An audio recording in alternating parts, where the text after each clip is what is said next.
Leitura diária. Livro de Jó, capítulo 8. Bildade. Então, Bildade de Suar respondeu: Até quando você vai falar desse modo?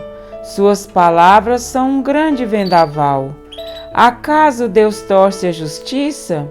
Será que o Todo-Poderoso torce o que é direito? Quando seus filhos pecaram contra ele, ele os castigou pelo mal que fizeram. Mas, se você procurar a Deus e implorar junto ao Todo-Poderoso, se você for íntegro e puro, ele se levantará agora mesmo em seu favor e o restabelecerá no lugar que por justiça cabe a você. O seu começo parecerá modesto, mas o seu futuro será de grande prosperidade. Pergunte às gerações anteriores e veja o que os seus pais aprenderam, pois nós nascemos ontem e não sabemos nada. Nossos dias na terra não passam de uma sombra. Acaso eles não o instruirão, não lhe falarão?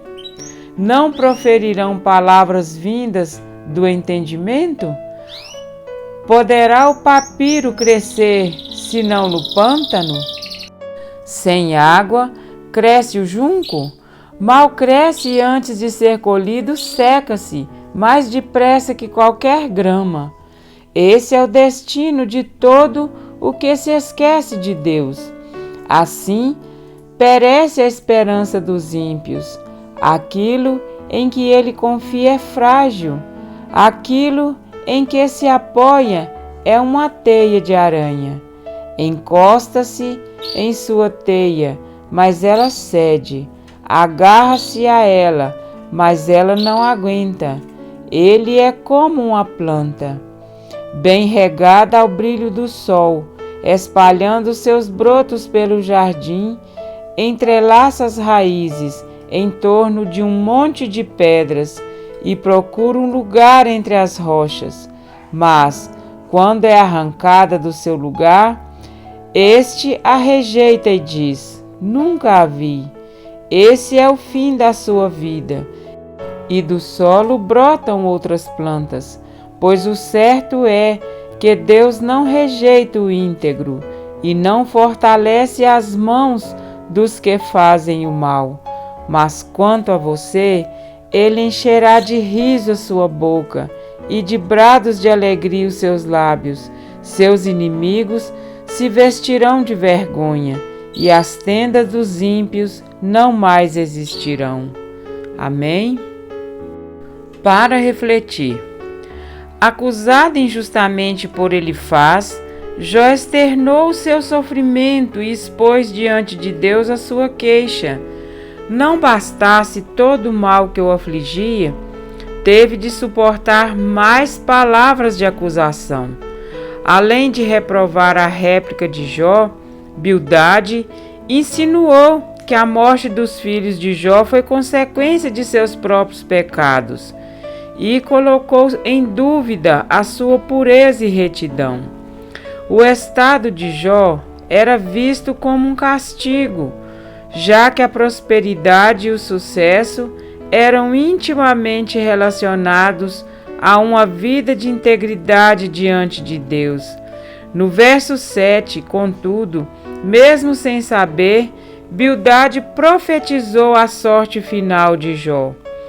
Podemos dizer que os amigos de Jó eram adeptos da teologia da prosperidade. Eles não podiam conceber a ideia de que o íntegro passasse por sofrimento, não fosse pela culpa de algum pecado. Foi por contemplar a prosperidade dos ímpios que o salmista Asaf quase endureceu o coração. O contraste entre as dificuldades de Israel e a tranquilidade dos pagãos despertou-lhe a inveja que o destruiria, não fosse a misericórdia de Deus em lhe revelar o resultado final. até que entrei no santuário de Deus e atinei com o fim deles. Salmo 73, 17. Bildade foi insensato ao questionar a integridade de seu amigo enfermo. Na verdade, ele, seus amigos e até o próprio Jó desconheciam sobre a batalha espiritual que cerca cada ser humano. Uma vida próspera e tranquila pode se tornar em laço pior do que a sua vida tribulada. Aquele que sonda os corações sabe exatamente o que dar e o que tirar da vida daqueles que o temem e o buscam. Portanto, os nossos dias sobre a terra não podem ser medidos pelo que possuímos, e sim pelo que somos.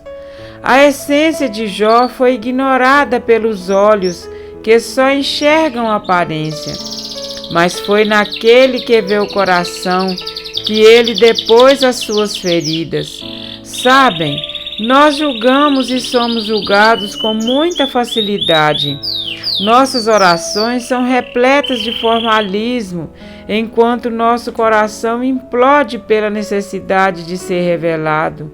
O pecado trouxe sobre este mundo a maldição da injustiça, mas nós precisamos aprender a viver cada dia pela fé, confiantes na justiça divina e andar na presença do Senhor com sinceridade. Não houve nem haverá neste mundo injustiça maior do que aquela que pendurou o nosso Salvador numa cruz. A sua vida de humilde serviço e amor abnegado era um contraste com a próspera condição dos líderes religiosos. E acusado pelos pecados que nunca cometeu, foi condenado, crucificado e morto. Mas Jesus não se importava com a prosperidade passageira. Olhando para o futuro, não via a hora de alegrar-se com o fruto do penoso trabalho de sua alma.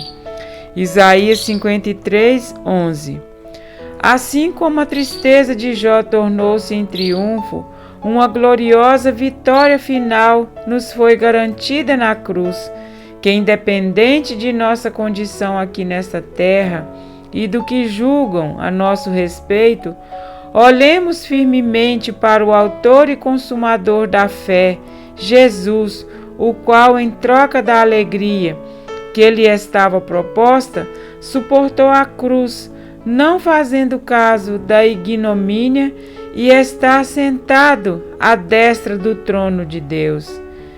Hebreus 12, 2. Amém?